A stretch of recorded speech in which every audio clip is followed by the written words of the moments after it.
नमस्कार. मी निलेश वाळिंबे.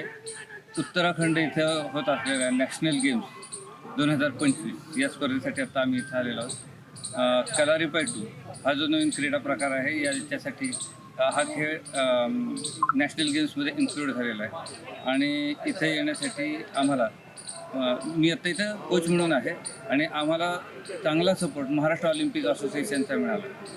महाराष्ट्रातल्या वेगवेगळ्या जिल्ह्यातून खेळाडूंची इथे निवड झालेली आणि इथे येण्याआधी बालेवाडी इथं आमचा ट्रेनिंग कॅम्प झाला. त्या कॅम्पसाठी महाराष्ट्र ऑलिम्पिकने खरंच चांगली मदत केली आम्हाला.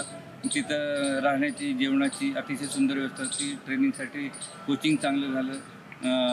तिथला प्रिमायसेस अतिशय मस्त होता मुलांना, त्यामुळं एक ऊर्जा मिळाली आणि त्यांनी तिथं भरपूर प्रॅक्टिस केली. तिथं कुठल्याही गोष्टींची या लोकांनी कमी पडून दिली नाही. म्हणजे अगदी छोट्या छोट्या गोष्टी की त्यांना मुलांचे ट्रॅकसूट, टी शर्ट, इथं थंडी आहे म्हणून त्याची काळजी घेतली की वेगळे कोट दिले त्यांना, ग्लोव्ज, कानटोपी वगैरे अशा छोट्या छोट्या गोष्टी त्यांनी भरपूर प्रोव्हाइड केल्यात. मुलांना इथे येण्यासाठी त्रास होऊ नये म्हणून खास विमानाची सोय केली. आत्ता आम्ही ही स्पर्धा संपली की विमानानेच माघार जाणार आहे. स्पर्धा चालू आहेत, बघूया मुलं कशी परफॉर्म करतायत. मुलं तर उत्साहित आहेत. धन्यवाद.